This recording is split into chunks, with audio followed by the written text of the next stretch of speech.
to address the issue. Some people say problems with the screen can start appearing within a few months of purchasing the laptops. While many people on the Facebook page are reporting that Apple stores around the world, including Berlin, Hong Kong, New Jersey, and New Zealand, are agreeing to carry out free screen repairs outside of warranty period, others said they had been told it was a kind of damage, which is not usually covered. Apple has not confirmed whether there is an issue with the screens or what might cause the damage. Its 2013 model seems to be the worst affected, but there are online forums discussing the problems dating back to 2009.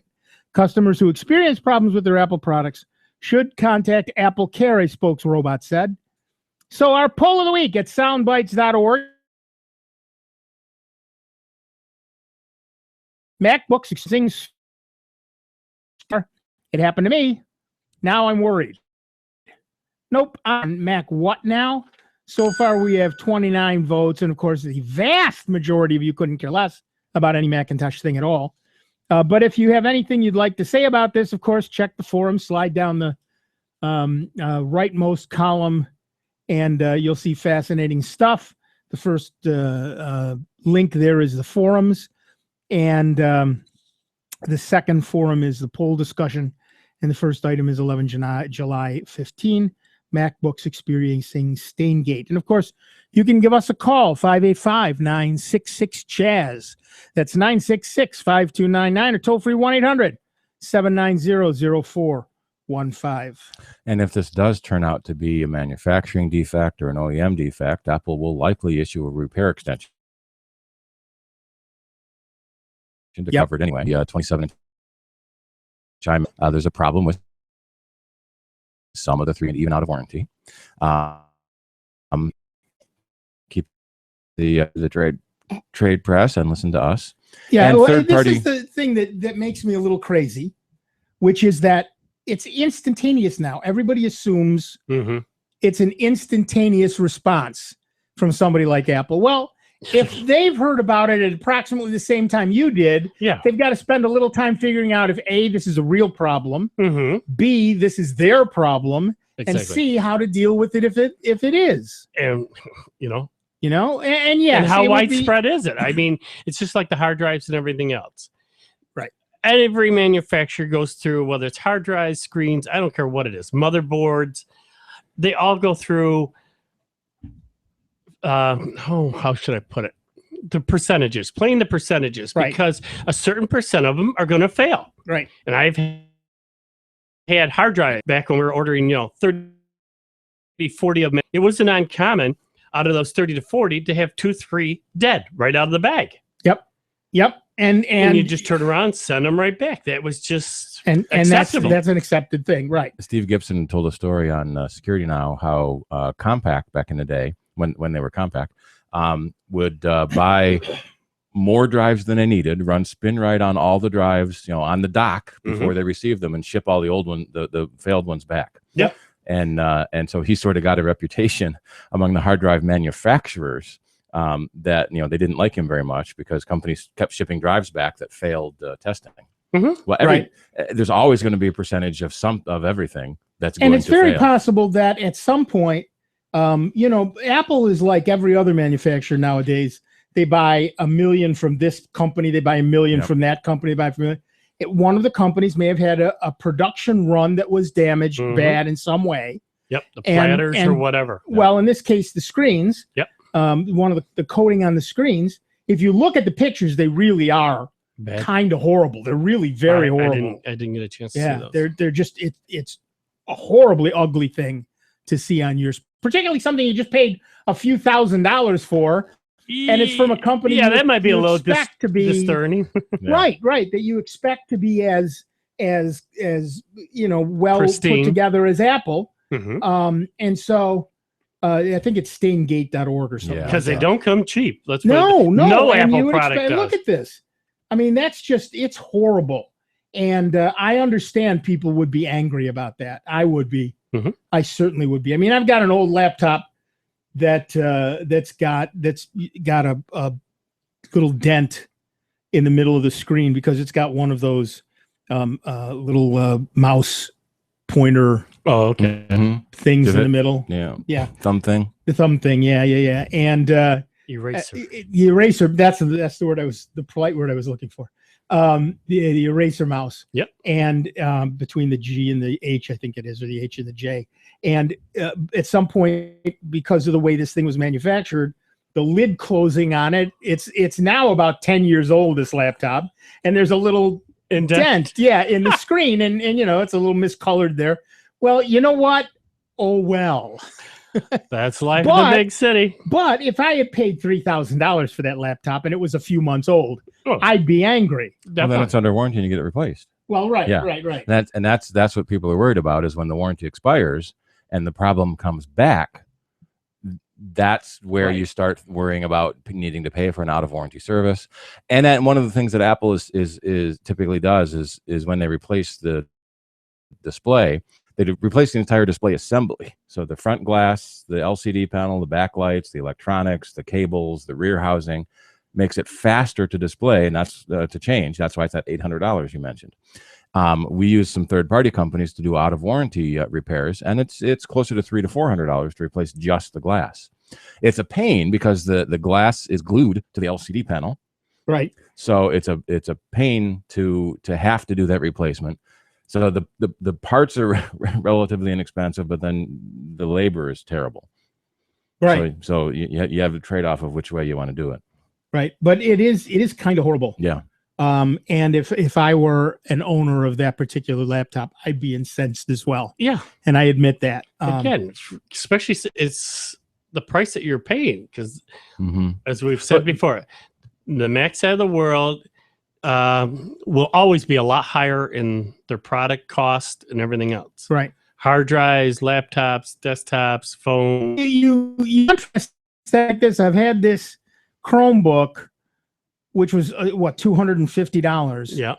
For several years. It looks brand new. There's a couple scratches on the case, and that's it. If I was sitting next to somebody, if I had that Mac and sitting next to somebody with this, I'd be even angrier. And what did they jump on the internet and complain instead of taking it to the Apple Store for repair? Well, but several people there say that's been repaired once or twice. Yeah. That one guy was happening. Saying, it's happened twice. He's happened twice, and now they're giving him grief. Right, and they say they're not going to do it again, like it's his fault. Yeah. Well, if it's not his fault, then somebody's it's not his for sure. Then you go up the chain and say, I've had this problem 3 times already. Give me a new computer. Well, right. Or fix this one again. Right. But people who don't feel they're getting the answer they want from Apple, will then do something like Staingate.org. What we often say when people tell us these things, they call Apple, hang up and call back. You'll get a different guy. You might get a different answer. Sometimes, so there's sort of a general, I can't think of the word. Sometimes they can issue repair. RMA. Customer satisfaction code, and you can get a repair done out of warranty. And it often depends on how polite you are, how nice you are about it, what your history has. So if you've already had this problem happen 3 times, and you call up and you don't swear at the guy on the phone, right? You're more likely to get help. Than, people forget this, and I get it. We're angry at what happened. We spent thousands of dollars, particularly on the Apple side of things, where people don't just like their computers; they actually have a sexual relation with them in some weird way. I get that's what the stain is. No. See, I was hoping you would not go there, and I realized as soon as I said what I said that you would find some way to make it probably an FCC violation. So we'll just move on now from that. So Rob's going to call any second. But here's the thing. I get, and I've forgotten entirely what I was going to say. But we have Mac people have an odd attachment to their hardware. And consequently, and they have a belief in Apple as a godlike thing somewhere out there in the ether, and it makes them angry when something like this happens. Part of it is I spent $3,000 that I really can't afford to buy this thing. Apple, who consistently tells me they're making hundreds of billions of dollars every quarter, can't fix it for me. What the hell? And I get that. I do get that. And we hear that at the store when people drop their computers off for repair. I can't live without it. Well, it's broken. You're going to have to. Yeah. And I almost wish we hadn't called them personal computers. Right. Because they're so personal. We can't live without. But when PC people drop their PC people drop their computers off, it doesn't seem to be that way. Well, exactly. It's my point. The Apple people have an emotional attachment to their computers that nobody else seems to have. Yeah. I love this Chromebook, but if it dies, I'll just go get another one. Right? I mean, so what? You've got a $300 commodity computer, yeah. Right, exactly. All right. We're going to take a break. Back in just a couple of minutes. Dave Enright, Steve Ray, Nick Francesco, and you 19 minutes after the hour. Give us a call, 585-966-5299, 1-800-790-0415. It's Soundbites on member-supported Jazz 90.1. Online 24 hours a day, 7 days a week at soundbites.org. More with Nick Francesco, Dave Enright, and Steve Ray next on member-supported Jazz 90.1. Today, a new creature walks among us, causing fear, mayhem, and injury. Stay back, children. Look out for the dreaded digital deadwalkers. With faces pressed against their little handheld devices, they put all good citizens in harm's way. Hey, dude, I'm walking here. Oh, sorry, I didn't see you. A public service message from the American Academy of Orthopedic Surgeons, who want to keep everyone well connected with healthy bones. I played high school, college, and pro football, helping my team win the 2006 championship. My career ended after I suffered my 5th concussion. More than 1 million athletes suffer a concussion each year. The American Academy of Neurology recommends athletes thought to have a concussion be immediately removed from play and assessed by a healthcare professional trained in concussion. This isn't just about sports, it's about your brain. When in doubt, sit it out. Learn more at aan.com/concussion. A message from the American Academy of Neurology. Jazz 90.1 is supported in part by our members and by CMAC, presenting James Taylor and his All-Star Band, July 12th, 8 p.m. at CMAC, located at 3355 Marvin Sands Drive in Canandaigua, on the campus of Finger Lakes Community College. Just let me tell you about a girl I know. For more information, you may call 758-5330 or visit Ticketmaster, charge by phone, or cmacevents.com. That's how I know. That's how I know. No, hallelujah. Have you been wanting a Jazz 90.1 long or short sleeve t-shirt, half fleece, or hooded sweatshirt? The dark navy color with white logo is good looking and tasteful, and you can find them all at the Jazz 90.1 online store at jazz901.org. Wearing Jazz 90.1 apparel makes it easy to let the world know that jazz is your music and Jazz 90.1 is your station for jazz. There's also a navy Jazz 90.1 baseball cap to complete the look. You just might find exactly what you want when you check out the Jazz 90.1 online store at jazz901.org. My favorite thing about music is it's reliable. It's always there. And it just helps me cheer up other people. There's nothing to worry about when you do music. You're just having fun. When I'm playing it, I'm like, wow, this is me. And the sound just increases around you, and you just become immersed in it. You become one with it. When you play music, you are playing life. Whatever music means to you, just play. Brought to you by the NAM Foundation. I played high school, college, and pro football, helping my team win the 2006 championship. My career ended after I suffered my 5th concussion. More than 1 million athletes suffer a concussion each year. The American Academy of Neurology recommends athletes thought to have a concussion be immediately removed from play and assessed by a healthcare professional trained in concussion. This isn't just about sports, it's about your brain. When in doubt, sit it out. Learn more at aan.com/concussion. A message from the American Academy of Neurology. Jazz 90.1 is supported in part by our members and by Pittsford Plaza, hosting its annual summer sidewalk sale Saturday, July 18th from 11 a.m. to 3 p.m. Participating stores include the Red Barn, Fine Apparel, Eastern Mountain Sports, Michael's Arts and Crafts, Orvis, Finger Lakes Coffee Roasters, and more. For more information, you may visit pittsfordplaza.com or become a fan of Pittsford Plaza on Facebook for a complete list of participating stores. Pittsford Plaza, uniquely yours. And now, your Jazz 90.1 weather. The finest weather imaginable for a July weekend across Rochester, Western New York, and the Finger Lakes. A lot going on as well with the Cornhill Arts Festival taking place and so much more. And we'll be able to enjoy plentiful sunshine as we head out and about throughout the entire day today. Just a few roly-poly clouds in the sky over the Finger Lakes and a local lake breeze as well up near Lake Ontario. Highs in the low 80s. Starlit pleasantly mild tonight. The overnight low near 60. Sunshine, wispy clouds warming up for tomorrow. Behind the mid-80s. I'm meteorologist Josh Nichols for Jazz 90.1. And now, your Jazz 90.1 weather. Okay, I don't know where that came from. Currently, we have a few clouds out there, 79 degrees out at the airport, and 81 here at member-supported Jazz 90.1. And now, your Jazz 90.1 weather. Hi, my name's Rick Petrie, host of North Star Sounds, every Tuesday night from 10 to 12 on member-supported Jazz 90.1. Who knows? Welcome back, everybody. I'm Nick Francesco. I'm Dave Henry. And I'm Steve Ray. And at 25 minutes after the hour, we are Sound Bytes. And we're going to party like it's 1999. Are we? Good for us. I don't know where that was the song that was starting. Yeah, I don't know where that one came from. Wow. Just magically just happened. Yeah. I didn't look and see what was preloaded. Evidently, that was down below. Never mind. Apparently, yeah, exactly. Speaking of weather, there's a typhoon that has forced the evacuation of 1 million people. Of course, that's the teaser. Doesn't say where. I have to click read more to find out where. Of course you do. It's the way those things go. Yeah.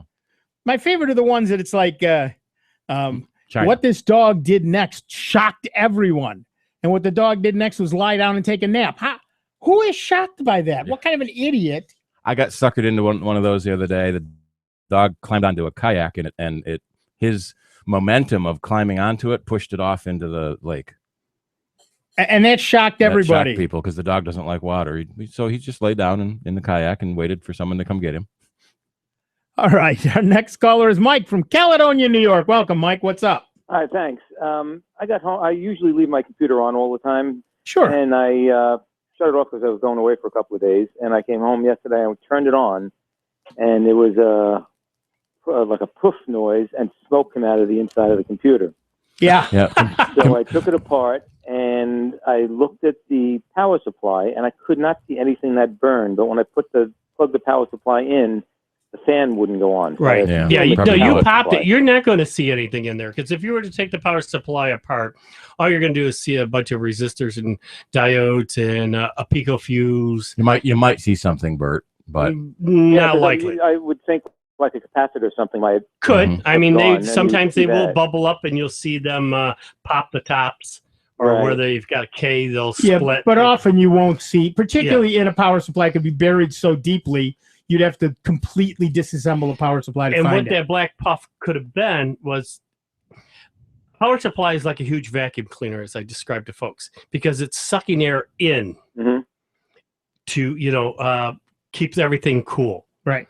So, dust, dirt, and everything else is just being sucked into that computer. That's why we usually have fans to draw it on out.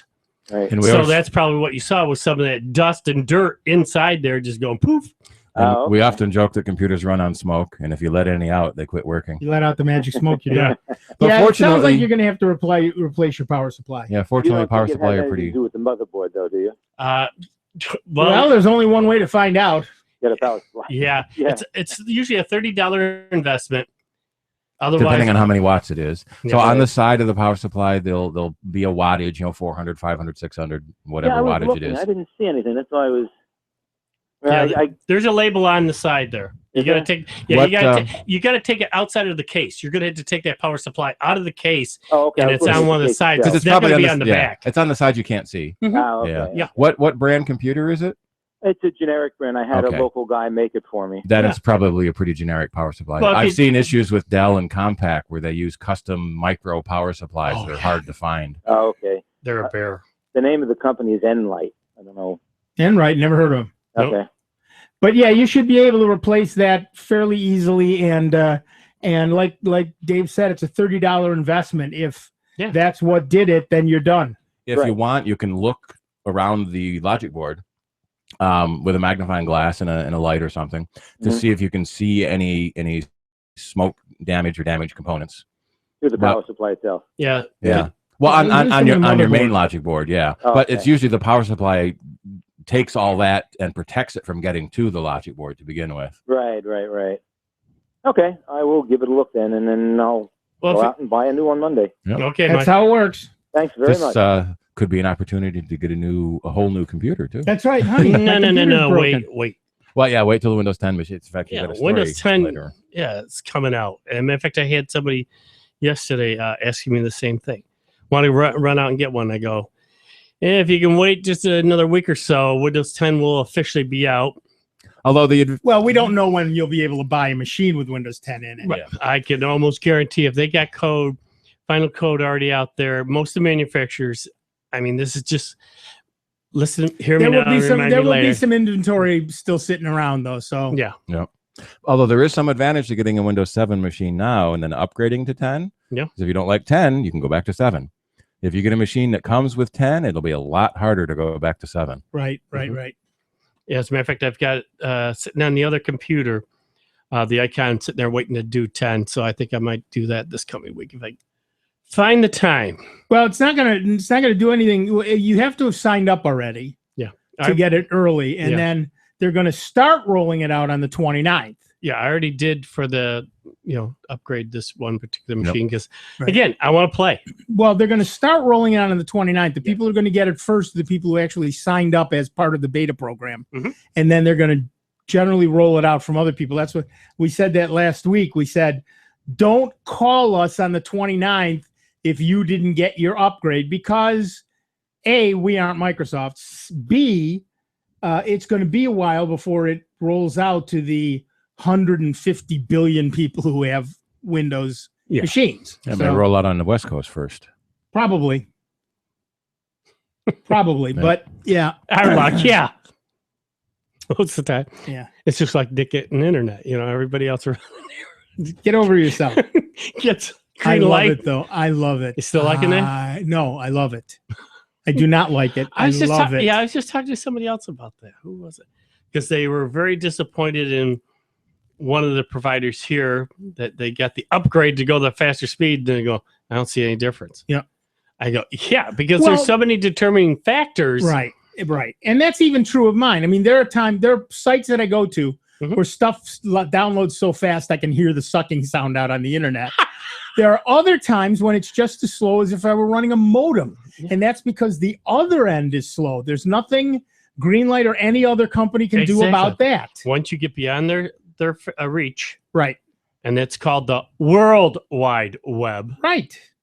The way the internet works, pretty much anybody with a rusty pair of pliers and a couple of wires can call themselves part of the internet and sell downstream access.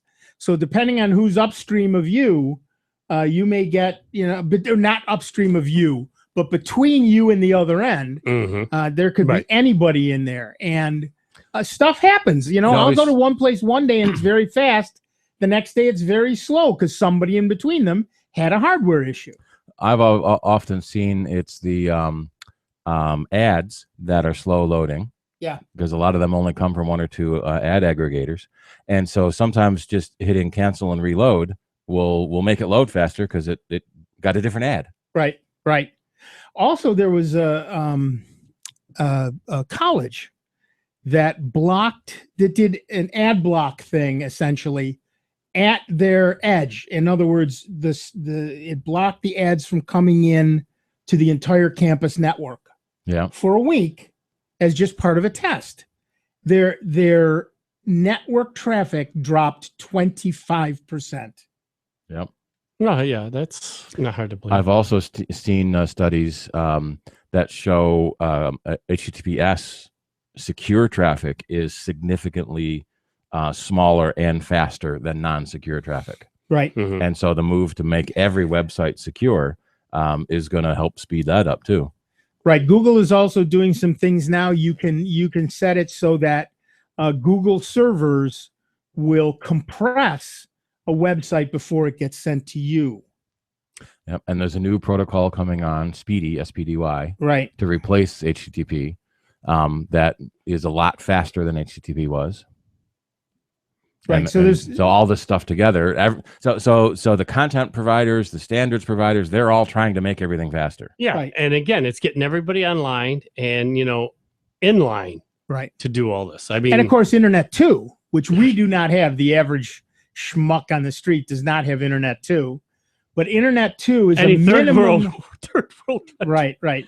Internet 2 is a minimum of 100 megabit. Probably go over to Mexico. They might have it. Right. No, right now it's, when the internet first started, it was the military and some educational institutions. No, Al Gore did it. Yeah, Al Gore did it, but he gave it to the government and some educational Stanford institutions. and MIT were the first two. Stanford, MIT, RIT was fairly early in the process. You can kind of tell by how low their IP number is. Right. The first 128 were reserved by the military. And so if your number starts at 129 and RIT's is 129.21. So that tells you. Yeah, they're right up there. Yeah, that tells you something. Mm-hmm. But at any rate, the point here is that there was a point at which we had a meeting back in the day about who else we would let on the internet. And I wish I still had it, but one of the members brought everybody a shirt for this particular committee that said, "The internet is full. Go away." It was hysterical. I wish I still had mine. I wore it all the time, and I should have just put it away in a bag somewhere. Yeah, but who knew? That's actually becoming true now. We've run out of IPv4 addresses. Right. And they're being auctioned off as companies realize they don't need 16 million addresses themselves. So they're auctioning off Class Bs and Class Cs. Mm-hmm. And prices are skyrocketing for what used to be a free IP address you got. Right. And apparently that's all cheaper than implementing IPv6. Is buying someone else's IPv4. Well, but at some point, IPv6 will be the thing because it's just when. Actually, well, one of the things I had heard is that some companies are selling off their IPv4 extra space to fund their conversion to IPv6. Right. And the point of my original story was that when we essentially let everybody on the internet, but now Internet 2 is following essentially the same process. The government has it. Mm-hmm. Some educational institutions have it. Eventually, they'll roll it out to the rest of us. But some of the requirements of Internet 2 are 100 megabit minimum speed and IPv6. Yeah, but if the government's involved in it, it'll get messed up. Well, the government is using it. They're not involved in creating it. Thank goodness. So, but at any rate, so my point is that we will at some point clearly see Internet 2 as the standard that everybody uses, just about the time the government gets Internet 3. Yeah. But that's okay. Yeah. That's okay. Yeah. This is the one time that Reaganomics trickle down works. So we should, we're as fast as the weakest link, but there will come a point where the weakest link is much faster. I remember reading some science fiction stories where there's worlds of magic and sorcery. And this one company worked out a bridge between the physical internet, and they'll take the IP packet and create a spell and attach it to a magical creature and put it into the magic world, so you can get internet in the other realms. Nice. Well, the internet is becoming ubiquitous. There are people who are trying to argue that the internet is now a basic right. Mm-hmm. Because this is where you get a lot of entertainment and a lot of frivolous la, but it's also where a lot of education comes from. It's very hard to be a student nowadays and not have unfettered, fast access to the internet. It puts a student at an immediate disadvantage to not have that available to them. So we need to see, more of that rolled out for everybody. But again, it's not cheap to create it. It's not free to set it up. So how do you fund that sort of thing? How do you reasonably charge people for it and still get, everybody wants super speed, but super speed costs money.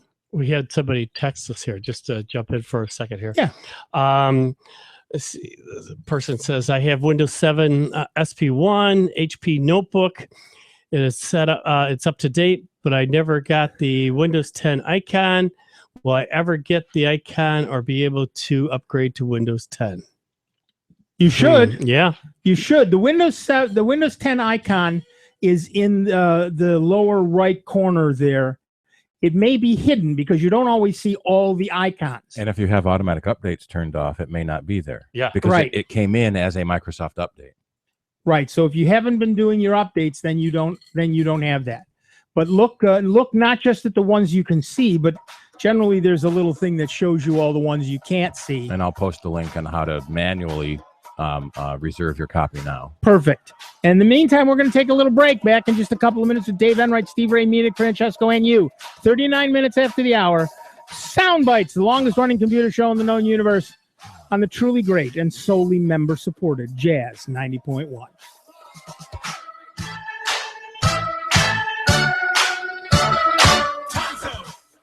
It's America's longest running computer show. Back to more Sound Bites with Nick, Dave, and Steve. Next on member-supported Jazz 90.1.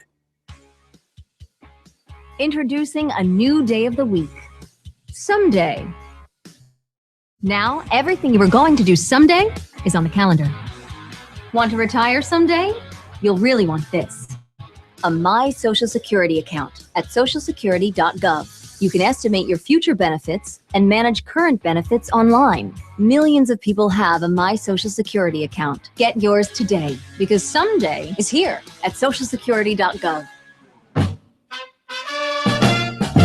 Sunday nights are Spectrum Sunday nights on Jazz 90.1. Spectrum Sunday nights. I'm up every morning with the sun. Start your evening at 7 with Jim McGrath and the Blues Spectrum, followed by the Soul Jazz Spectrum with Chuck Angersall at 9. Spectrum Sunday nights. Then the Spectrum with Derek Lucas at 10. From blues to soul jazz to the spirit of jazz. Join us Sunday nights starting at 7 for Spectrum Sunday nights only on Jazz 90.1. Spectrum Sunday nights. Introducing a new day of the week. Someday. Now, everything you were going to do someday is on the calendar. Want to retire someday? You'll really want this. A My Social Security account at socialsecurity.gov. You can estimate your future benefits and manage current benefits online. Millions of people have a My Social Security account. Get yours today because someday is here at socialsecurity.gov. There's no better way to test drive a restaurant than to take them up on a dining incentive. And Jazz 90.1 has dozens of them for you to try. Test drive a new taste with the Jazz 90.1 Enhanced Member Card for your pledge of $90.10 or more to Jazz 90.1. It's good for the duration of your membership. Get the Enhanced Jazz 90.1 Member Card by calling 966-5299 or online at jazz901.org. I'm more resourceful than I thought. My suit can still make an impression. My video games are still game changers. And my lamp can bring others a bright future. Because when I donate my stuff to Goodwill, it helps fund job placement and training for people right in my community. Now my stuff gets a second chance. And will give someone in my community a second chance too. Goodwill. Donate stuff, create jobs. Find your nearest donation center at goodwill.org. That's goodwill.org. This message brought to you by Goodwill and the Ad Council. Jazz 90.1 is supported in part by our members and by CMAC, presenting James Taylor and his All-Star Band, July 12th, 8 p.m. at CMAC, located at 3355 Canandaigua on the campus of Finger Lakes Community College. Just let me tell you about a girl I know. For more information, you may call 758-5330 or visit Ticketmaster, charge by phone, or cmacevents.com. That's how I know. That's how I know. No, hallelujah. Rises. Here's the latest Jazz 90.1 weather forecast. The finest weather imaginable for a July weekend across Rochester, Western New York, and the Finger Lakes. A lot going on as well with the Cornhill Arts Festival taking place and so much more. And we'll be able to enjoy plentiful sunshine as we head out and about throughout the entire day today. Just a few roly-poly clouds in the sky over the Finger Lakes and a local lake breeze as well up near Lake Ontario. Highs in the low 80s. Starlit pleasantly mild tonight. The overnight low near 60. Sunshine, wispy clouds warming up for tomorrow. The high in the mid-80s. I'm meteorologist Josh Nichols for Jazz 90.1. Currently, we've got clear skies and 81 degrees out at the airport and 86 here at member-supported Jazz 90.1. This is Mike Velasquez. Join me Mondays from 10 p.m. till 2 a.m. on member-supported Jazz 90.1. Welcome back, everybody. I'm Nick Francesco. I'm Dave Enright. And I'm Steve Ray. And at 44 minutes after the hour, we have Wayne from Henrietta, New York on the line. Hiya, Wayne. What's up? Oh, sorry, I had the mute on. Hi, guys. How are you? A few days ago, I watched my beloved Nexus 7 2013 edition spontaneously reboot, then die, and it won't boot past the Google logo. You, Nick, and Dave turned me on to these. I absolutely love it. Keep reaching for it and picking up a dead Android. Yeah. I spoke with tech support, and it's quite likely that it needs a motherboard replacement at about $200. And also looked at used motherboards for about $75. Think I can put it in if I can get it apart without damaging it. So the point, it can go back together. But not sure that it's worth it given that it's already older technology. So I'm wondering, what's your favorite tablet these days? I'm looking for Android. Either KitKat or Lollipop would be fine. Like the plain vanilla Android OS without overlays like they have on the Samsungs. Yeah, if you get a newer tablet, you're going to get a faster chip. You're going to get more memory, more storage, everything bigger, better, faster than they used to be. Yeah, because when I got my, I got the Samsung LG 5 like Nick has. When I went in to trade up on that phone, they said, "Oh, do you want their tablet?" And it was a nice little tablet for $22. Yeah, normally $129. You know. So I got that one. So it's a Verizon. I forget what brand.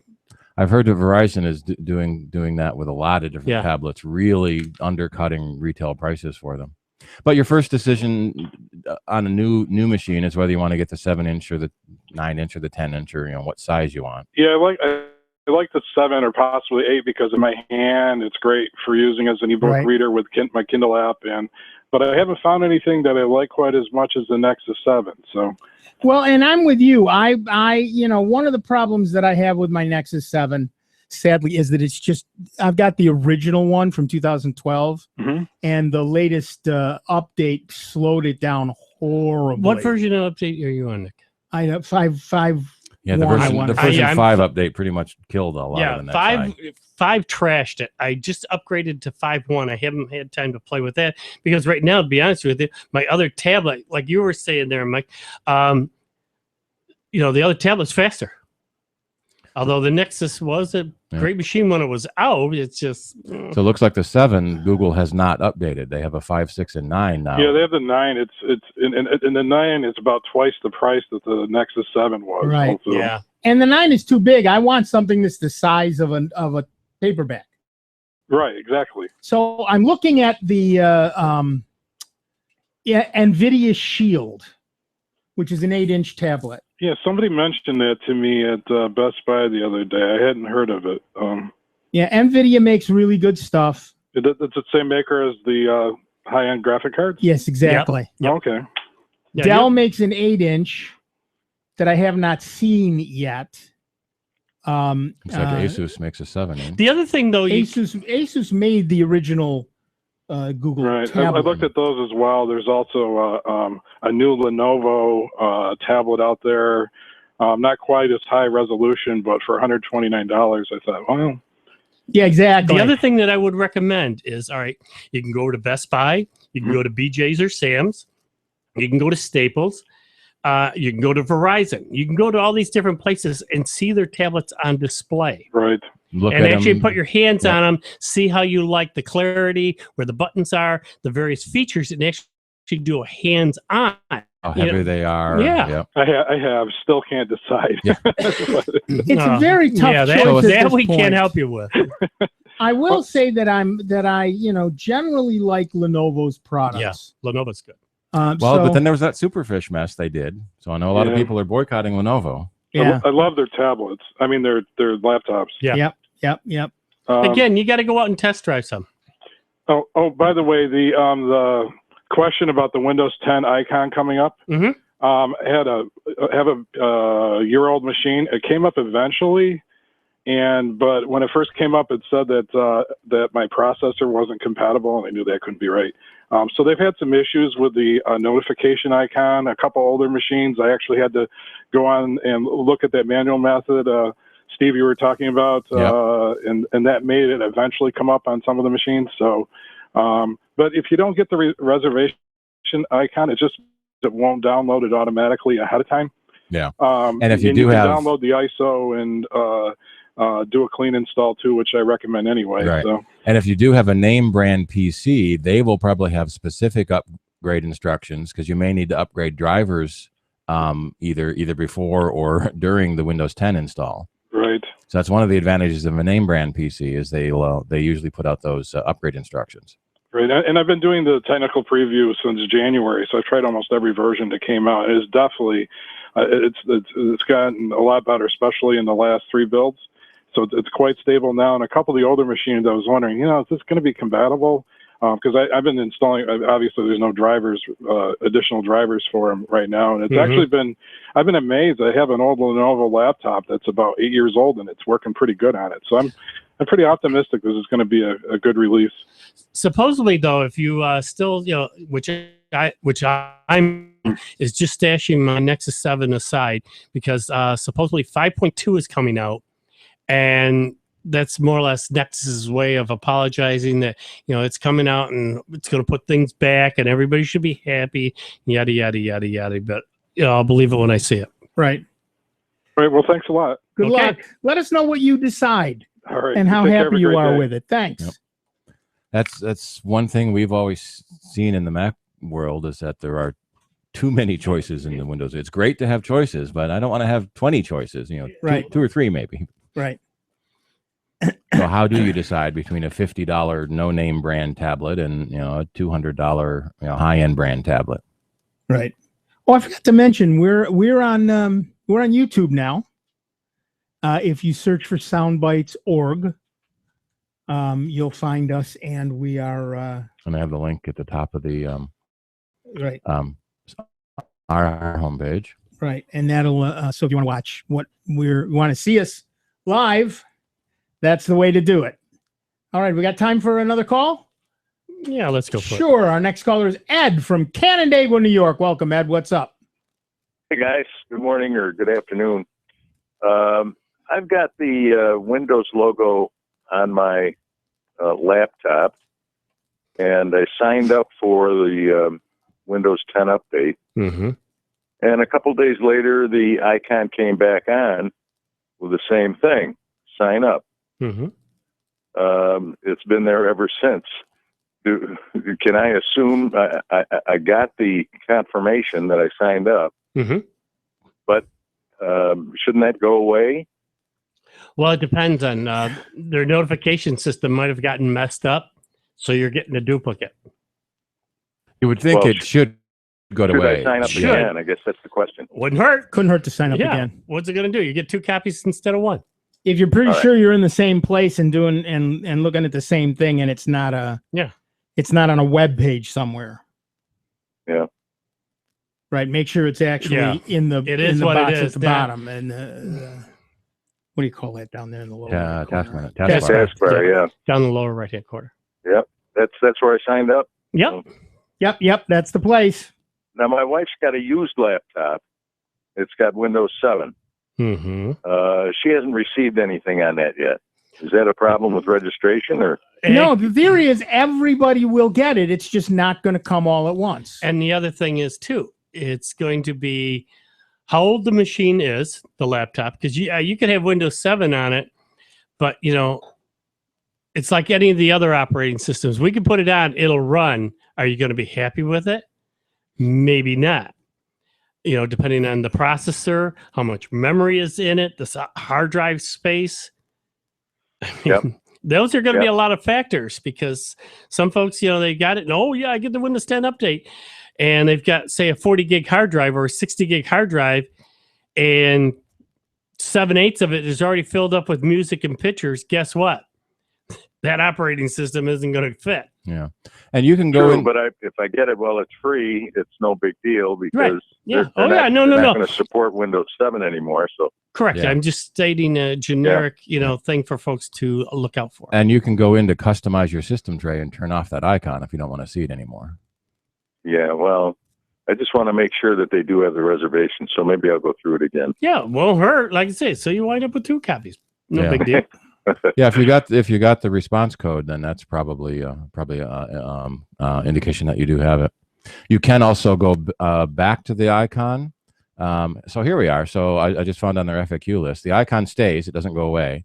But if you right click on it, there should be something that says check upgrade status instead of reserve your upgrade. Okay, great. I'll try that. Okie doke. Thanks, guys. Thanks. Yep. Bye. Yeah, everybody's asking about when it's going to be available to them. They don't care when it's going to be available. Yeah. They want to know when it's available to them. But nobody's going to be first. Nobody is going to be first. I'll guarantee you that. The opera complex. Me. Right, exactly. Mine. Oh, I love the minimum requirements. You need a 1 gigahertz processor and 1 gigabyte of RAM. Minimum. Microsoft has been lying about the minimum requirements since Windows 3.1. Exactly. And an 800 by 600 monitor. Yeah, but again, no, they're true though. They're correct. It will run. It will run. Yes. Now, are you going to want to put your fist through the monitor? Yes. You measure response time with a calendar, but it will run. Yeah, but you want look. Start a process, go out to the grocery store, come exactly. You want 4 gigs of RAM. Yeah, minimum. At a minimum, and you want a 2 gigahertz processor at a minimum. Faster is better. Terabyte hard drive. You want a terabyte hard drive. Not totally loaded with all your pictures and music. Right. The other thing, we're going to find a lot of people who can't install it because they don't have enough space on their hard drive. Well, I already ran into that because the guy was trying to put some other stuff on his hard drive, and he brought it in, and he goes, I got a terabyte machine. This should be plenty of space. I started looking at it, and he's got most of his music library on there, and then all these photos. I said, "You need another hard drive." What do you mean? I said, "You got a phone." And I pulled up this other program to show him where most of this space is, and it's all pictures and music. A terabyte's not as much as it used to be. No, he only had maybe a couple gig. Yep. Yeah. There's a great program for Windows called Tree Size Free that will sort your folders by the biggest size so you can see where your space is being used. Similar one for the Mac called OmniDisk Sweeper, because you can do a properties on any folder and see how big it is, but it's nice to be able to see where your space is being used. So in Dave's example, that 1 terabyte drive, he might find 200 gigabytes in Windows temp files, and I don't need those anymore. Well, and here's the big thing. We all keep our music and our pictures on our laptops. And if we're doing that because we're always out on the road and we're always want something to listen to, that's one thing. But if it's because you don't have any place else to put it, buy yourself some external storage, whether you attach it to the network or to your computer and put on it. Look, I don't care who you are. I guarantee you've got music you don't listen to anymore. I will guarantee you have music you don't listen to anymore. So take that music off. Give yourself some space. You're going to need an awful lot of space for the Windows upgrade. We don't know exactly yet how much, but it's going to be a lot. So my suggestion is pictures you don't need to look at every day. Back them up. Put them on a different media. Put them on 2 different media.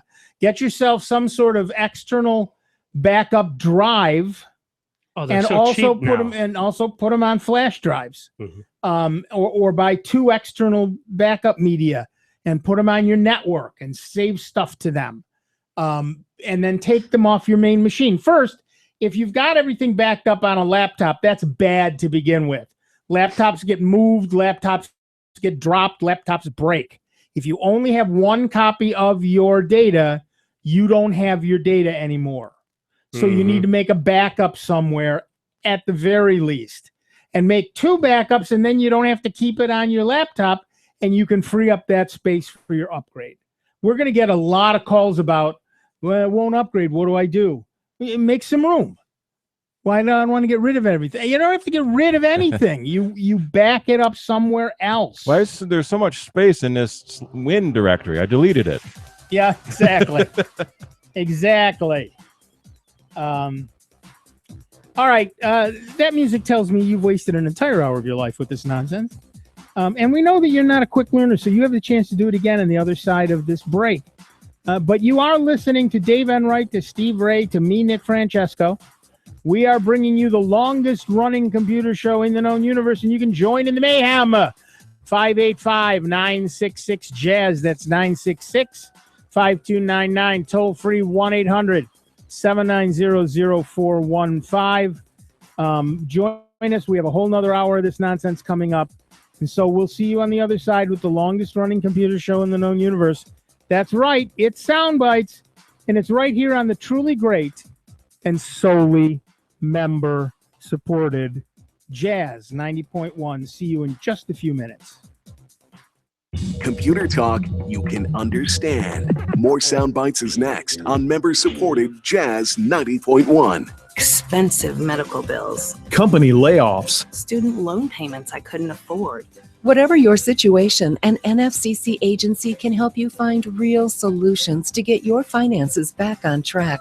Take the first step to sharpen your financial focus and call your local NFCC agency at 855-3-SHARPEN. That's 855-374-2773. Or visit us online at sharpentoday.org. WGMC Greece Rochester, a public service of the Greece Central School District. Jazz 90.1. Streaming online at jazz901.org. From beautiful blooms to vegetables and everything in between. Join me, Melinda Myers, and listen to Melinda's Garden Moments to find out how you can become an expert gardener right in your own backyard. Thursdays at 1:40 p.m. and Sundays at 11:40 a.m. Only on member-supported Jazz 90.1. This is Barry Sanders. As a pro football player, I know that our bodies aren't built for bone-crushing impact. Brain injuries can be dangerous, resulting in consequences that can last long after the game. One example is uncontrollable outbursts of crying or laughing, possible signs of a neurologic condition called pseudo-bulbar affect, or PBA. PBA can result from a variety of neurologic conditions or brain injuries. So visit tacklepba.org and talk to your doctor. Let's tackle this treatable condition together. To by TAG, the Brain Injury Association of America and the Gridiron Greats. Hi, this is Kim Corcoran, hoping you'll join me on Sunday afternoons for Two on the Aisle, Broadway at its best. 2 hours of Broadway musicals. Classic shows like My Fair Lady and West Side Story. Classic composers like Rodgers and Hammerstein, Stephen Sondheim, and Lerner and Lowe. And all those fabulous performers like Ethel Merman, Carol Channing, Bernadette Peters. Well, we'll play them all. That's every Sunday from 3 to 5 p.m. Hope you'll be there, because I'm saving you a seat here on member-supported Jazz 90.1.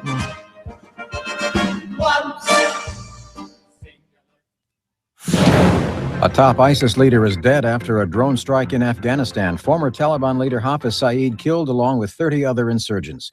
The Greek prime minister has the backing of parliament to negotiate a new bailout deal with European creditors. The government in Athens approving tax hikes and spending cuts that may help clear the way for $55 billion in new loans.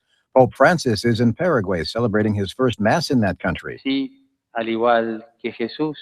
Capcubi, the most important pilgrimage site in Paraguay, tens of thousands of people packing the plaza outside the basilica for the service. Serena Williams overcoming a slow start and 8 double faults to beat Spain's Garbiñe Muguruza 6-4, 6-4 to win her 6th Wimbledon title after kind words from Muguruza.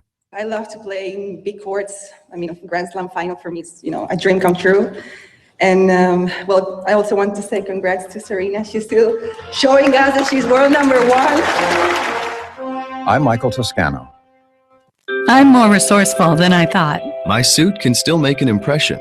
My video games are still game changers. And my lamp can bring others a bright future. Because when I donate my stuff to Goodwill, it helps fund job placement and training for people right in my community. Now my stuff gets a second chance. And will give someone in my community a second chance too. Goodwill. Donate stuff, create jobs. Find your nearest donation center at goodwill.org. That's goodwill.org. This message brought to you by Goodwill and the Ad Council. Expensive medical bills. Company layoffs. Student loan payments I couldn't afford. Whatever your situation, an NFCC agency can help you find real solutions to get your finances back on track. Take the first step to sharpen your financial focus and call your local NFCC agency at 855-3-SHARPEN. That's 855-374-2773. Or visit us online at sharpentoday.org. Welcome back to America's longest running computer show, Sound Bytes, on member-supported Jazz 90.1. Get online now. Call 966-JAZZ. That's 966-5299. Toll free 800-790-0415. Or submit your question by email at soundbytes.org. Once again, here's Nick Francesco, Dave Enright, and Steve Ray on member-supported Jazz 90.1. And welcome back to this edition of Soundbites. I'm Dave Enright. I'm Nick Francesco. Kind of caught us off guard here. There, we got gabbing away and kind of lost track of time. 4 minutes just now. One thing, though, I was going to bring up, as we're talking about external hard drives, and I was talking about this just 2 weeks ago with Jerry Seward, and I had an individual come in, is those flash sticks. You know, they're great. They're, you know, you can put them in your pocket and everything else. And this guy did just what I said that you shouldn't do. He was quick grabbing his laptop. He still had the memory stick in the side. As he's going down the stairs, he trips. Yep. It bends just a little, as he put it. Yeah. Guess a little what? dabble, do you? All that information, and it was a 64 gig flash drive by SanDisk. Couldn't get the information off. Even with a flash drive, you still need to have a second copy of it somewhere. And the thing that is, though, those things don't walk around with them. That's all you got to do is bump it. It is a little circuit in there. That all it is. The memory sticks are flash memory. They're great. They're fast and everything else. But there's a little circuit board that hooks up to that and 5 little fingers that are soldered in there. They get broken off. You're done. All that information on there, yeah, it's still there, but you ain't getting it off. And the best thing I told him was, because SanDisk, I don't know, they may be able to recover it there. So I told him, give them a call, see if they could possibly take it in and possibly get it back. Drive Savers is another big forensic recovery company. We used to see this all the time. It always broke my heart. Students would come in with a flash drive and say, my only copy of my thesis is on this and I can't read it. What do I do? My first response is, I'm sorry, your thesis was not important enough to you to spend $10 to buy a backup flash drive, but I should spend 4 days of my life repairing it and finding it. And weren't students given server space? Students are given server space. So. The other thing that I recommend, and it's cheap, folks, if you like using flash drives a lot, especially on your desktop or even on your laptop, they make a nice 6-inch extension flash drive extension cord. Yep. It's a little 6-inch thing. You can pop it in there. That way the flash drive hangs off. If anything is going to get damaged, it's going to be this cord. Right. Not your flash drive. Right. So look into one of those. There's like $3-4. It makes it more convenient, especially if you're bending down and putting, say, the flash drive into your hard drive. No, a lot of with people, that extension thing there, you can it's an extra 6 inches sticking out. You can quick look down it, pop it in, even through your bifocals, see through it. And there you go. I know a lot of people that use those if they have USB ports on the back of their tower. Yeah. Because then you put a 6-foot extension on it and bring it to the front of the tower, so you don't have to keep reaching around behind. The other thing that makes me crazy is people who just grab one of these things and throw it in their pockets and go. Yeah. When you buy them, people, they come in a little plastic case. That's not just so they look good. Mm-hmm. These things are delicate. If you get oils and grease, if you scratch up the connectors, you will not be able to read that thing anymore. So you want to treat them a little carefully, particularly nowadays when they're making those connectors so thin you can scrape them off with a penny. Well, that's why I prefer the USB flash drives. Excuse me, that take the The SD cards. The SD cards. Yep. And it'll even take the macros because you can put any size SD card in there. And what I love about it is I'm able to lock it. Yep. And I've gotten in the habit. I automatically lock it once I put something on there. So I can't accidentally erase anything off of it. And nothing bad as far as viruses or anything else, Trojans or that type of stuff can get into it and infect it and mess things up. I have two kinds now. The original one that I showed you originally, where you put the SD card inside it and it becomes a single self-contained unit. Yeah. But now I've got one where the SD card sticks out of the side. It's larger and it's clumsier, which means that A, I'm more likely not to forget it, and B, more likely to see it if I go to pick up the laptop and start moving stuff around. Yeah. I actually prefer that one more now. So it's but you got to be careful with flash drives. They look so cool, but they don't really. Yeah, they're great. There it is. Okay. All right, back to the phones. Our next caller is Bob from Henrietta, New York. Welcome, Bob. What's up? Oh, good afternoon. I would suggest the Corsair Flash Voyager line. They are rubber encased and almost bulletproof. I've had one on my keychain for 3 years and I've never had a problem with it. Nice. Yeah, I've actually got a little 8 gig flash drive on my keychain myself right now, and it's from iMation, and it's very nice. But as we were talking about, you can't lock it. That's the only thing I don't like about it, is that you can't lock it from someone writing to it. So I'm reluctant to put it into anybody's computer except my own. But yes, I've used the Corsair Voyagers, and they're very nice. You're talking about the rubberized ones, right? Yeah, they're rubber encased, waterproof.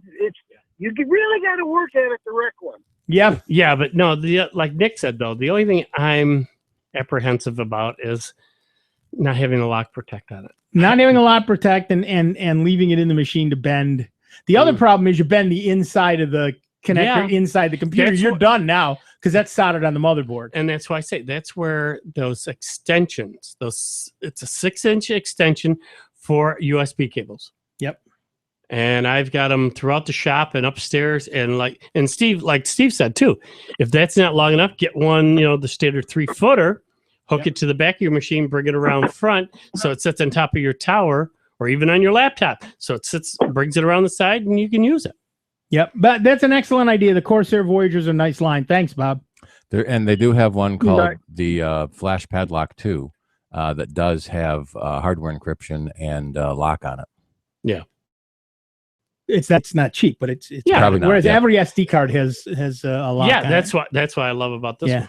It's backing up is so important, but it's equally important where you back up, because backing up to a delicate medium is not a good backup solution.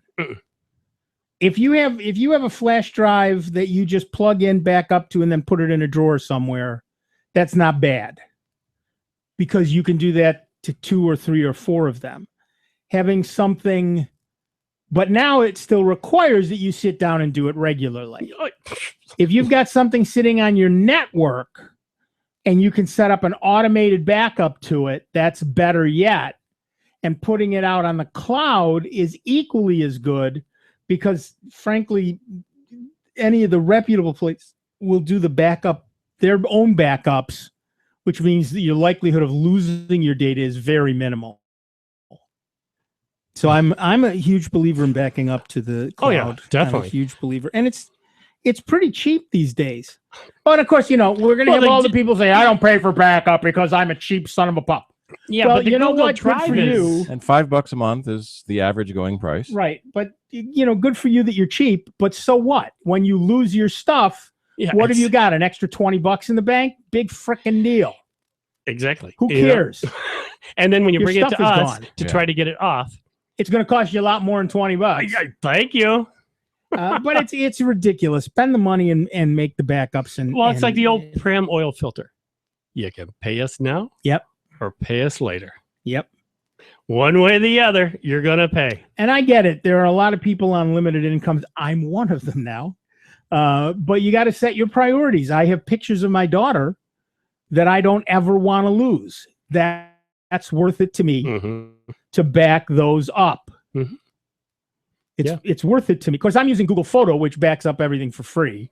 Yep. Because I don't need the super high resolution. I don't really care about that. As long as you can see the picture and recognize faces. And right. I have another. You don't have to see all the 16 megapixel the anyway, pores. right? It's 16 megapixel is the limit for the free one. Yeah, and most cameras are lower than that anyway. Right. My camera is a 16 megapixel camera.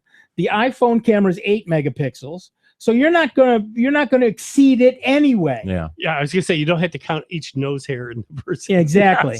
And if you want to, you can pay for that space. They don't care. They're more than happy to take your money. Be glad to take your money. But so I have a backup on another disk in the same machine, on another drive on my network, and in Google Drive and for documents and photo for photos. And now I feel kind of secure. And although it did cost me to put in a second hard drive in my desktop, and it did cost me to buy a network attached storage device, the costs were minimal. Well, that's why I told a friend about the G Drive. You know, being able to create documents, and especially if you do it in Google Docs, you can share it within folks. If everybody goes on Google Docs, it's free. And you can send a Google Doc to anybody else, whether they're using, I don't know if folks are still using WordPerfect or Word. It doesn't matter because it's all in rich text format that anybody can read. But the beauty is that you can share it, or you could be at one place, go over to another, say your work, and off your G Drive, pull it up, or the Google Drive Docs. One of the nice things about Google Drive is that you can set it up so that every time you upload something, it converts it to Google's own format. This is important because when a document is in Google's own format, it doesn't count against your space. I have over 15,000 documents up in my directory.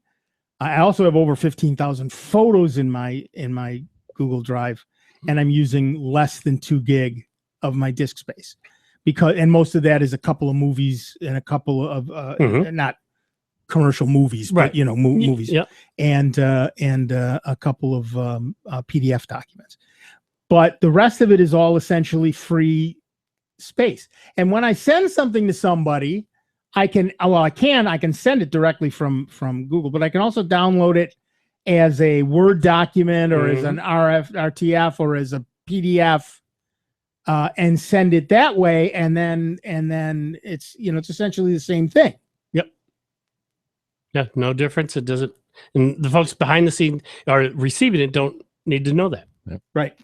Apparently, in 2012, I was using Google Photos. There you go.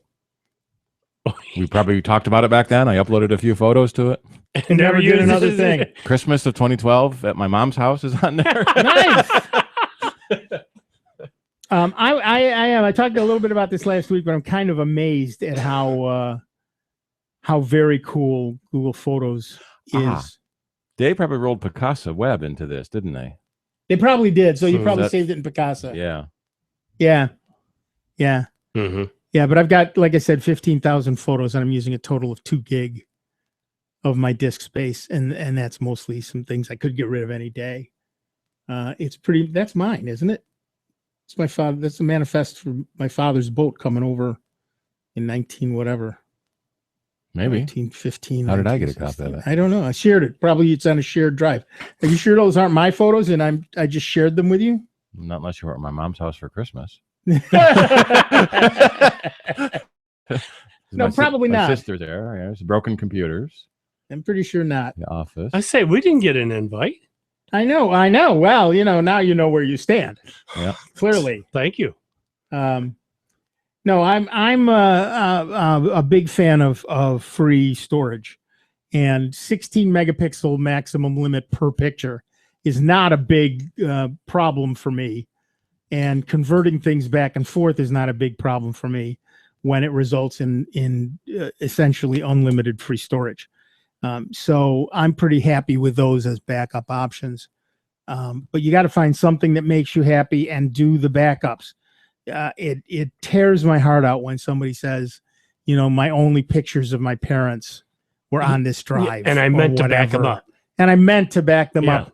Well, stop meaning to back them up and back them up today. This is your wake-up call. While you're back up today. While you're sitting at the radio listening to us, run a backup. Well, exactly. That's the thing, though. I mean, you can set it up to do the backups. What I've encouraged folks to do, just like on the scan, pick a particular night you want to do it. Turn the monitor off before you go to bed. Start the process. Turn the monitor off. Leave it running, and it'll do it while you're sleeping. Right. For those of us who never turn off our machines, I back up every single night. Same here. So I'm vulnerable from whenever I saved it to the hard drive until 2 a.m. Yeah. And that's it for me. And other than that, I've got everything backed up. Matter of fact, I just had to update my batch file because I added another couple folders. Yep. I still do things in batch files. I still like writing code. Well, and why not? I do the same thing under Linux. They don't call it batch files, same idea. And you can run the @ command and do all that stuff and make these things happen pretty easily. Listen, we're going to take a quick break.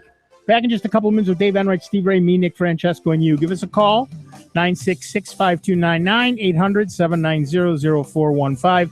For a whole lot more of the longest-running computer show in the known universe, it's Sound Bytes on member-supported Jazz 90.1. Online 24 hours a day, 7 days a week at soundbytes.org. More with Nick Francesco, Dave Enright, and Steve Ray next on member-supported Jazz 90.1. Jazz 90.1 is supported in part by our members and by City Newspaper, offering news analysis, entertainment, jazz, and other music coverage, and restaurant reviews in print and online. For more information, you may visit rochestercitynewspaper.com. Jazz 90.1, streaming online worldwide at jazz901.org. I'm more resourceful than I thought. My suit can still make an impression. My video games are still game changers. And my lamp can bring others a bright future. Because when I donate my stuff to Goodwill, it helps fund job placement and training for people right in my community. Now my stuff gets a second chance. And will give someone in my community a second chance too. Goodwill. Donate stuff, create jobs. Find your nearest donation center at goodwill.org. That's goodwill.org. This message brought to you by Goodwill and the Ad Council. My favorite thing about music is it's reliable. It's always there. And it just helps me cheer up other people. There's nothing to worry about when you do music. You're just having fun. When I'm playing it, I'm like, wow, this is me. And the sound just increases around you and you just become immersed in it. You become one with it. When you play music, you are playing life. Whatever music means to you, just play. Brought to you by the NAM Foundation. I played high school, college, and pro football, helping my team win the 2006 championship. My career ended after I suffered my 5th concussion. More than 1 million athletes suffer a concussion each year. The American Academy of Neurology recommends athletes thought to have a concussion be immediately removed from play and assessed by a healthcare professional trained in concussion. This isn't just about sports, it's about your brain. When in doubt, sit it out. Learn more at aan.com/concussion. A message from the American Academy of Neurology. Why not let your favorite radio station treat you to 2-for-1 dining opportunities throughout the Rochester area? Make a pledge of $90, 10 cents or more, and you'll receive the Jazz 90.1 Enhanced Member Card. Good for the duration of your membership, and very good for 2-for-1 dining incentives in dozens of restaurants. Go on, give in to dining out and celebrate with a 2-for-1 steak dinner, sushi, or even Italian on us, Jazz 90.1, with more of the food that feeds your ears every day. Call 966-5299 or go online to jazz901.org and pledge $90 and 10 cents or more to member-supported Jazz 90.1. If you like music, I have it for you. Jazz, blues, R&B, soul, and Latin. I'm Paul Conley, also known as The Doctor. Join me on Jazz Overnight right after the Spectrum every Monday morning from 1 a.m. to 6 a.m. on your member-supported radio station, Jazz 90.1 and jazz901.org. Jazz 90.1 is supported in part by our members and by Pittsford Plaza, hosting its annual summer sidewalk sale Saturday, July 18th from 11 a.m. to 3 p.m. Participating stores include the Red Barn, Fine Apparel, Eastern Mountain Sports, Michael's Arts and Crafts, Orvis, Finger Lakes Coffee Roasters, and more. For more information, you may visit pittsfordplaza.com or become a fan of Pittsford Plaza on Facebook for a complete list of participating stores. Pittsford Plaza, uniquely yours. And now, a check of your Jazz 90.1 weather forecast. The finest weather imaginable for a July weekend across Rochester, Western New York, and the Finger Lakes. A lot going on as well with the Cornhill Arts Festival taking place and so much more. And we'll be able to enjoy plentiful sunshine as we head out and about throughout the entire day today. Just a few roly-poly clouds in the sky over the Finger Lakes and a local lake breeze as well up near Lake Ontario. Highs in the low 80s. Starlit pleasantly mild tonight. The overnight low near 60. Sunshine, wispy clouds warming up for tomorrow. The high in the mid-80s. I'm meteorologist Josh Nichols for Jazz 90.1. And it's a great day out there if you're headed on up to the Cornhill Festival. It's a pleasant 80 degrees out at the airport and 86 here at member-supported Jazz 90.1.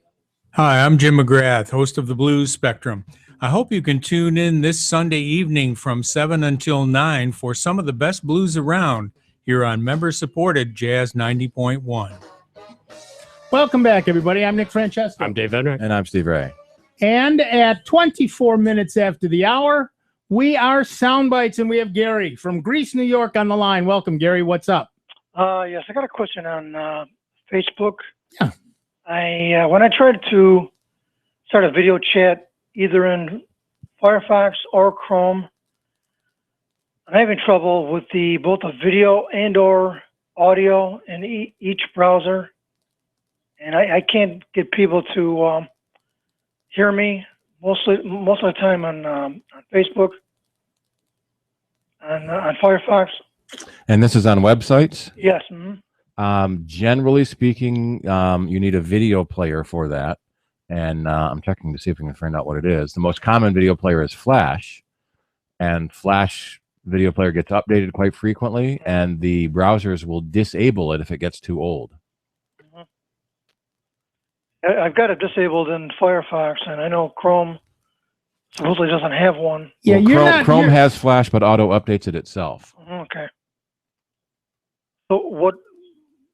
So you may need to update Flash in your Firefox browser to allow it to work with Facebook Video. I've done all that, even in Chrome. Everything's all updated. And still, they're telling me they can't hear me and or can't see me. And I know my camera's on, and everything's working fine in Skype, but not Facebook. Oh, and what is your operating system, did you say? Windows 7.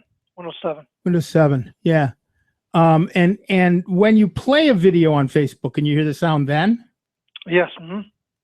Oh, so it's just your Hangouts or whatever they're called on Facebook. Yeah. Oh, wow, that's a whole different story.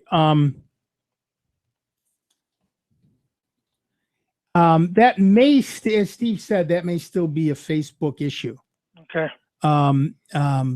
You may not have the latest Flash installed. Also, if you updated Flash with a bunch of other browser windows open, that's a problem. You often have to quit all your browser windows and then reopen them to let the new Flash in. I usually do all that, and I know I got the latest one. I've been checking the last few days, and I'm always up to date. If you also have to tell Flash, allow Flash to use your camera and microphone. Right. Okay, that's done right in the Flash. In the Flash console, program yeah. itself. Okay, yeah. Mm-hmm. Yeah. It should come up and say, do you want to allow this program? Okay. And you got to make sure everything is checked correctly and then say yes. Yeah. Okay. But before we go that far, let's take a look at another possibility. If you use something like Google's Hangout and just connect with another person, can they hear you then? I don't think I use that or even have that. You said Skype works okay? Skype works fine, yeah. Oh, Skype works fine. Okay. Yeah. All right. Then it definitely is a Facebook problem. Unless Skype is, does Skype have a helper app, and is it still grabbing your camera and microphone, expecting you to use Skype again? Because only one program at a time can use the camera or microphone. How do I adjust that? Because usually Skype is not on all the time. Well, but it may be starting up with your system. So how do I check that? what you want to do is you can, well, first take a look in the startup folder. You know, when you bring up the start menu, you can look in the start, see if there's a Facebook startup there. If not, go to Start Run and type in msconfig, MSCONFIG. Okay, got it. And then go to the startup tab, and you might turn off something like that. You might turn off Flash. Excuse me. Turn off the preload for Skype. Okay, good. All right. Okay. All right, try that. Thank you, guys. Yep. Now, do you? I know Facebook has got messenger apps for each of the mobile devices. I don't think they have one for the computer yet. Right. All right. I would try that first. Okay, I will. Thank you much. All right, thanks. You're not alone in this problem, though. There seem to be a whole lot of other people who are having it, frankly. But yeah, it's a Flash issue, and God, I hate Flash. I hate Flash. But yeah, so I would suggest trying those things first. Before we go back to the phones, let me remind everybody that we are also on YouTube, speaking of video. If you go to youtube.com and look up soundbytes.org, you will find us. You can subscribe to our channel, and you can watch us live on the YouTubes there. That's scary. The tubes of you. We are there. I keep saying I have a face for radio, and that's where I like to keep it. Yes, you do. As do we all. So, all right, back to the phones. Our next caller is Tim from Penfield, New York. Welcome, Tim. What's up? Yeah, hi guys. Tubes of you, I like that. You guys were talking about the thumb drives, and I've had this one frustrating inconvenience that I think is probably an easy fix, but I've never figured out how. If I put my the thumb drive into the side of the computer, the way I access it is I go to the start menu, then computer, and then I've got the travel drive, for example, over there, and I'll click on it, and when I open the contents, and it's doing it to me right now, so the timing is perfect. There's a drop-down menu. What I'm getting is it defaulted to the details option. I want it to stay on large icons. How do we do that? So that whenever I open up one of these things, it defaults to the large icons. Right. Yeah. What we generally do is once you've opened it, we set it to large icons. Then you hit F5. Oh. Which theoretically should save it. Should save it. Awesome. Okay, that's Maybe. easy enough, theoretically. Yeah. It's Windows. Well, it's, yeah. I'm sorry? It's Windows. What do you want? Right. It's all theory. Okay. Could I give one brief experience on my DSL connection? Go for it. Yeah. Okay. I just switched from cable over to DSL, and I was very happy, saving almost $40. The speed seemed the same, or even a little bit better. Then 4 days in, the line went down with the telephone line, and it took 5 whole days to get it back up. And we're going to stick with them, but my gosh, it was a frustrating experience, and I just wanted to pass it along to everyone. I don't want to talk bad about the company. I just felt like I had an obligation to say something because it was so frustrating. And that's all I have to say. And thanks for your show. Yep. Thank you. Okay, bye-bye. Well, I've had DSL for quite a while. I mean, I started with it. And I mean, I'm very happy with it. I've never had any issues. Yes, like anything else, it might go out for a few hours, but his experience there, I think it's just one of those things, you know. Yeah. I mean, with the winds and storms that we've had, you're always going to find somebody with a bad experience. Yeah, Right. you know, that's not to be unexpected. I mean, with that thunderstorm and that they had come through here with those high winds in there, that was taking out branches and everything else. So to knock that down, that's, you know, giving them a fair, you know, assessment. You know, it takes a few days because who knows how many other lines went down in those storms, and they get to them as fast as you can. It's just like with the electricity. They try to get, you know, folks back online after a storm and that. So, you know, you're right in giving them a second chance and be fair about it, because that's not the norm, and that's been the way with me too. I've been having an issue with my local cable provider where screens pixelate. And it's been happening for 2 months now, month and a half anyway. Yeah, it's been going on a while. Yeah, a month and a half. And, you know, on the one hand, I could be very angry that I'm paying for channels I can't watch. Mhm. On the other hand, they are very responsive. They come in and try stuff. So far, I've replaced my DVR box. They've replaced most of the wires in the house. They've replaced most of the splitters in the house. They've replaced most of the wires and splitters outside the house. They replaced the whole wire from the house to the pole. You know, I'm not even sure what's left, but we're still having the issue. But they're working on it, and that's, you know, I get it. This is not an easy and simple problem. Now they've said, I haven't seen whether it's there yet or not, but they said they're going to put a monitor on the line to see if they can figure out what the hell the issue is. But so, you know, I'm like I said, on the one hand, I'm paying for channels I can't watch, and that makes me angry. On the other hand, they certainly have been responsive, and they're working on the problem. And I can't ask more than that. You know? The problem is, once it's resolved, who knows what, you know, final. Well, the problem is you're a reasonable man. That's the problem right there. I blame my parents. Yeah. Sure. Now you're going to get his head so swollen, Steve, that he won't be able to get out of the studio today. Oh, I'll get out of the studio today. Trust me. I may not. Yeah, the hike that we got to take. I think Nick is going to be running a shuttle service. I'll give you guys a ride. I can do that. No, next week I think I'm going to bring the trike. Yeah. Because I walked around the backside. For you folks that don't know, if you come by here, Olympia High School, it looks like a bomb hit the front parking lot. I mean, it is just torn up. It's going to be beautiful. They're replacing everything. It's going to be great. It's going to be great. Now, I wonder, it looks like they're, you know, where we usually walk, looks like they're putting parking there too. There's going to be parking very close to the front here. Oh, cool. Yeah. Yeah. It's going to be very, very nice when they're done.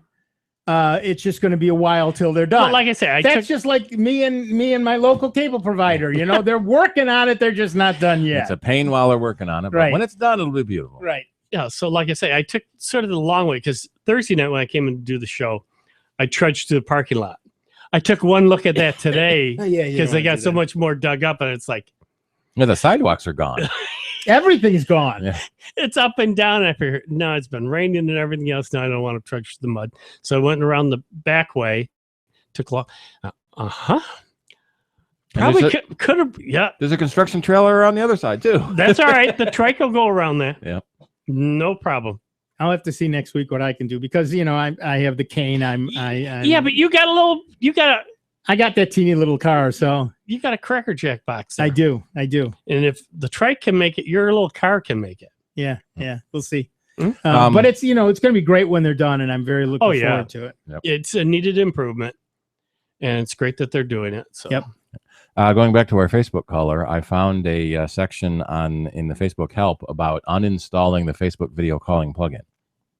Oh, sure. So cool. Uninstall that plugin, and then the next time you go back to the Facebook video call, it will probably have you reinstall it, which will hopefully fix your problem. So I've got that link posted as well. Apparently, it's just another app listed in programs and features, and you can uninstall it as a normal application uninstall. Nice, and that's posted on our webpage. Yep. So you can. Rob's listening. What did he say now? Oh, Robert.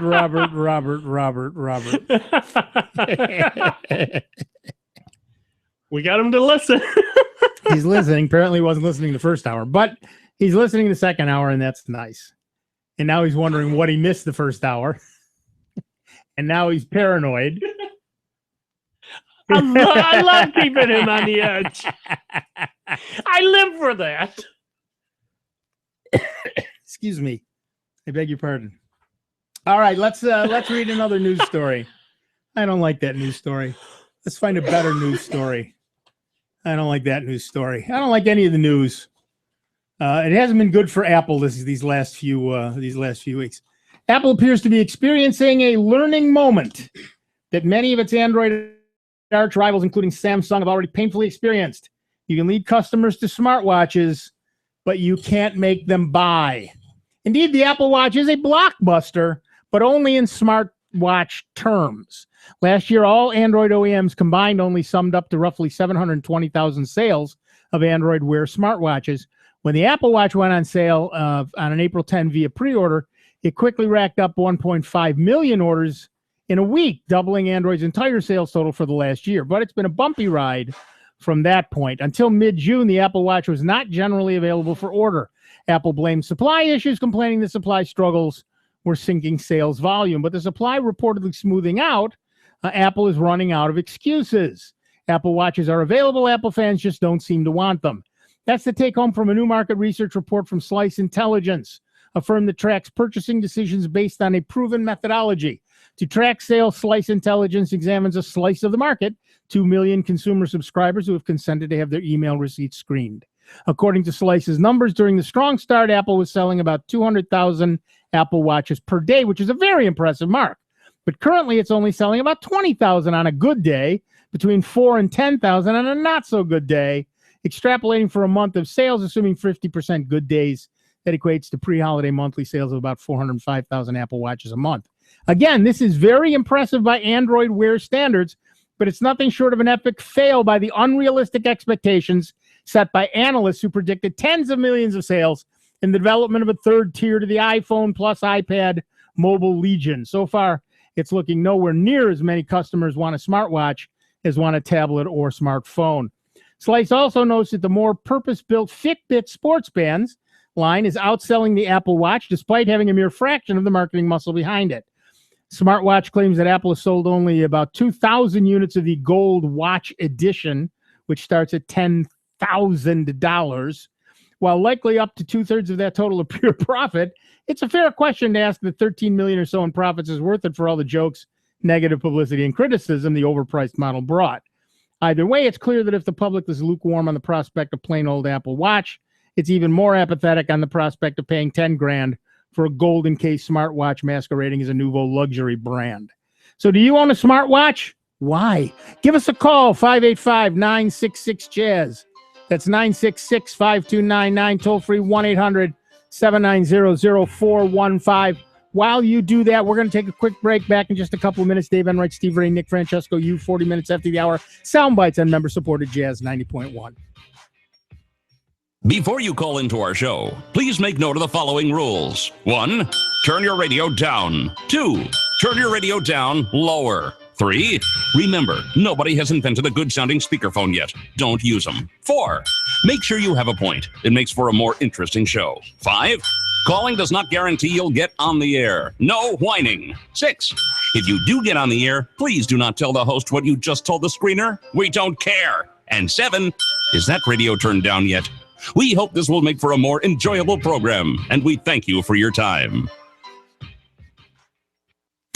It's America's longest-running computer show. Back to more Sound Bites with Nick, Dave, and Steve. Next on member-supported Jazz 90.1. Contests are open to U.S. residents 18 years of age and older. WGMC employees and their families are not eligible to enter any contest conducted by WGMC. Members of the Board of Greece Community Broadcasting are not eligible to enter any contest conducted by WGMC while in office. Limit 1 entry per person. Only 1 winner per household or immediate family per 30-day period is permitted. All decisions of station management with regard to the awarding of prizes, the selection of winners, and the interpretation of these rules are final. Each entrant, by virtue of entering the contest, agrees to accept the decision of the station as final. Copies of official contest rules are available to the public by writing to WGMC Contest Rules, 1139 Maiden Lane, Rochester, New York, 14615. Introducing a new day of the week. Someday. Now, everything you were going to do someday is on the calendar. Want to retire someday? You'll really want this. A My Social Security account at socialsecurity.gov. You can estimate your future benefits and manage current benefits online. Millions of people have a My Social Security account. Get yours today, because someday is here at socialsecurity.gov. Jazz 90.1 is supported in part by our members and by CMAC, presenting James Taylor and his All-Star Band, July 12th, 8 p.m. at CMAC, located at 3355 Marvin Sands Drive in Canandaigua, on the campus of Finger Lakes Community College. Just let me tell you about a girl I know. For more information, you may call 758-5330 or visit Ticketmaster, charge by phone, or cmacevents.com. That's how I know. That's how I know. No, hallelujah. Boogaloo Joe Jones, Jimmy Smith, Soul Live, Grant Green, James Brown, Melvin Sparks, Ron Levy, Bobby Blue Bland, Jimmy McGriff, Charles Kennard, New Cool Collective, The Awakening, Clarence Wheeler and the Enforcers, Eddie Jefferson. Join Chuck Ingersoll for the Soul Jazz Spectrum, Sunday nights at 9, and hear all this and more only on Jazz 90.1 and jazz901.org. Ramsey Lewis, Eddie Roberts, Cannonball Adderley, Eddie Harris, Young Holt. Have you been wanting a Jazz 90.1 long or short sleeve t-shirt, half fleece or hooded sweatshirt? The dark navy color with white logo is good looking and tasteful. And you can find them all at the Jazz 90.1 online store at jazz901.org. Wearing Jazz 90.1 apparel makes it easy to let the world know that jazz is your music and Jazz 90.1 is your station for jazz. There's also a navy Jazz 90.1 baseball cap to complete the look. You know, you just might find exactly what you want when you check out the Jazz 90.1 online store at jazz901.org. Here's the latest Jazz 90.1 weather forecast. The finest weather imaginable for a July weekend across Rochester, Western New York, and the Finger Lakes. A lot going on as well with the Cornhill Arts Festival taking place and so much more. And we'll be able to enjoy plentiful sunshine as we head out and about throughout the entire day today. Just a few roly-poly clouds in the sky over the Finger Lakes and a local lake breeze as well up near Lake Ontario. Highs in the low 80s. Starlit pleasantly mild tonight. The overnight low near 60. Sunshine, wispy clouds warming up for tomorrow. The high in the mid-80s. I'm meteorologist Josh Nichols for Jazz 90.1. With clear skies, it's 80 degrees out at the airport and 88 here at member-supported Jazz 90.1. This is your selector, Mike Kincaid. Please join me Monday evenings from 8 to 10 p.m. for foreground music on member-supported Jazz 90.1. Welcome back, everybody. I'm Nick Francesco. I'm Dave Edner. And I'm Steve Ray. And at 45 minutes after the hour, we are Sound Bytes. Don't forget to check out our YouTube live stream. Subscribe to it so that you can find it much easier next time. Probably the best thing to do. We do broadcast live during the show, which we're doing right now. It's very exciting for certain select values of exciting, I guess. And that's it for that. Oh, and here's another Apple story. Don't say I don't do any Apple stories. I do a lot of Apple stories. The watch store you did. Yeah. One of the things they announced at WWDC is the new Watch OS. And the big thing there for developers is they'll be able to make native apps on the watch. Right now, when you run an app on your watch, it actually is running on your phone and sending the data to your watch. So right. It's really slow and really frustrating. As soon as they get native apps on the watch, it's going to be a big thing for watch users. Just an one there, Nick's. He said to send him the YouTube link and we'll add it to our website. Bob did. Oh, nice. All right. Yeah, we can do that. We absolutely do that. Speaking of watches, I was so tempted. I think it was yesterday on Woot. If you don't know about Woot.com, I apologize for actually telling you about it. It's a time sink and a money sink like nobody's business. Every day it's one deal for each of the categories.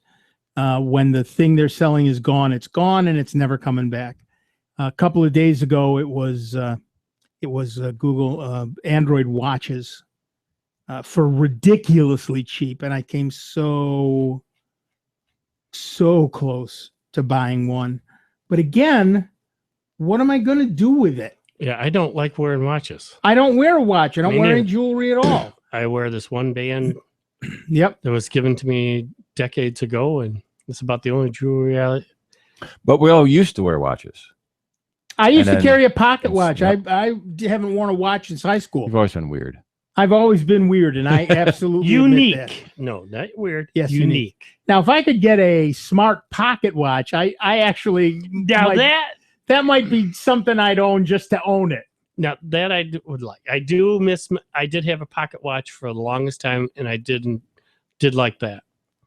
But again, that's almost no different from a smartphone. You still got to take it out of your pocket to look at it. You know, that's the only thing I use now is smartphone. You know, I sit there and check the time with that. Yep. And when I get in the car, I plug it into the. Mine has the wireless charging business, so I can plug it. You know, I just plug it into the little thing, and it charges up, and I can make calls and do everything. I found the charger that comes with the unit that plugs into the car. Boy, does that charge that fast? Yes, it does. Whoa. Because I couldn't believe it. I was going like from here to Palmyra, and it was down to, I want to say 60%. By the time I get out there, it's at 97%. Yep. Dang. Yep. Absolutely. Yeah, that was. Whew. And the wireless charger that I have one for home. I have one for the car. They charge pretty fast too. Yeah. But I have actually never, ever since I got this phone ever plugged it into the wall anywhere. It's always been from the day I got it. It was wireless charging. So I've never even opened the little thing at the bottom. Really? Yeah. And it works great, and it's very fast and easy. And I can grab my phone and go, and I never have to worry about is it plugged in somewhere or whatever. I plug it in at the bedside for when my daughter's out of town, so she calls in the middle of the night. We're right there, and it's very, very nice. I think wireless charging is the wave of the future. I think it's where it's going to go. I think everything's going to be wireless charging. They also now have there's two competing standards that aren't compatible with each other. Right. Just like QI and whatever the other one is. Mine is QI, so yeah. Qi? But yeah, it's pronounced Chi. But QI is a television show, which is, by the way, excellent. And they're teasing us. There were like 2 or 3 episodes on BBC America, and then they disappeared. It's all over YouTube. I know, but that's illegal. I tried to not. It seems to be isn't it the QI channel? Maybe not. Maybe it isn't. Yeah. One thing I had to clarify for folks. We just had. No, you don't. Yes, I do. Okay. I said I do. And I control the board. That's how it works. Okay. That argument always wins. No, we had a person, pose that question very early in the show off the net. And just so he knows, and I did respond back to him and anybody else, if they text us, I do not type the answer to the question back. Right. You've got to listen. If you missed our answer when we give it, you could always go back to the podcast. I'm not good. I'm sorry. I'm too busy or here. The YouTube channel. Or the YouTube channel. But I don't have the time to sit there and answer, put our answer to the question back in this text to go back to it. Just redo the show and you'll hear our answer. We did respond to your question. I do put it up there, right. But I just can't take the time. Well, you're running the board. You're answering questions. You're getting the phones. You don't have time to type stuff in it either. No, I don't. And it's way over there. We can't even get to it. Mm-hmm. So yeah, so it's just not going to happen. And I get that. And just so folks know, I mean, it's right up there when, I'm trying to answer the phone. And people talk real soft. So yeah. You whisper so that we don't hear it on the air. Yeah. And they hear me. Shouldn't whisper back. Yeah.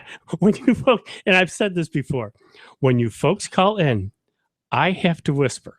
I'm literally maybe 3 feet away from Nick and Steve, and they're trying to continue on the show, so it just runs smoothly. And I have to whisper. You don't have to. That's okay. You can scream. It's like the old. Three Stooges line from Men in White. Why are we whispering? I don't know about you, but I have laryngitis. But yeah, so I beg your pardon. So yeah, and earlier we were talking about thumb drives, and that led us to backup. So let me just remind everybody: back up regularly, back up often, back up all the time. It's not. Are you not going to get that? Okay. We got 2 minutes left. Yeah. Okay. Yeah. There's Folks got to learn to call earlier, call often. Yeah, I'm sorry. When we just don't have time, we don't have time. Yeah, However, I will say that Microsoft has released the next generation of its Office software suite for the Apple MacBook and iMac users. It's called Office 2016 for the Mac. It's the first big update in 5 years. Till now, Mac users have had to make do with Office for Mac 2011.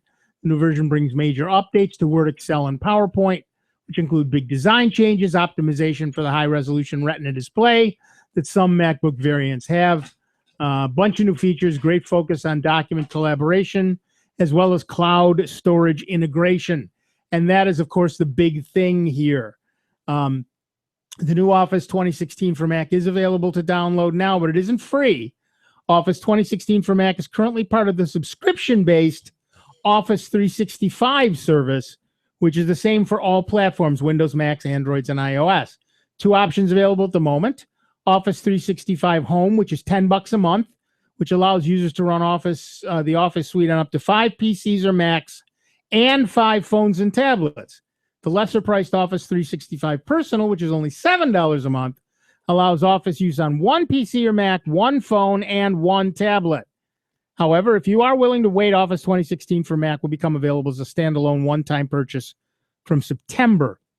Microsoft has not yet announced the price for that, but it will make more sense for someone who doesn't want to get into the whole subscription pattern.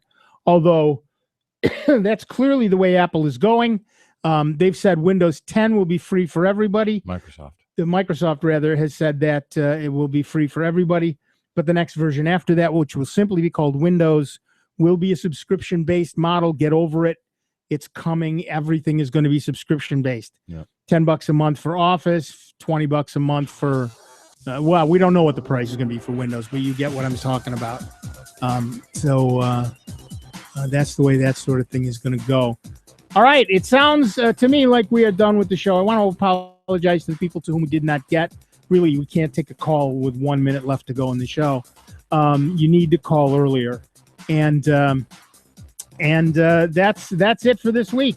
I want to thank Dave Enright, Steve Ray. I'm Nick Francesco. Don't go away. George is coming in to play the best German music you'll hear all week. Michael is here to keep him on the straight and narrow. He's got some wonderful pieces lined up for this week. And we'll be back next week with a whole lot more of the longest running computer show in the known universe. It's Sound Bytes, and it's right here on the truly great and solely member supported Jazz 90.1. See you next week, everybody. Thanks for listening.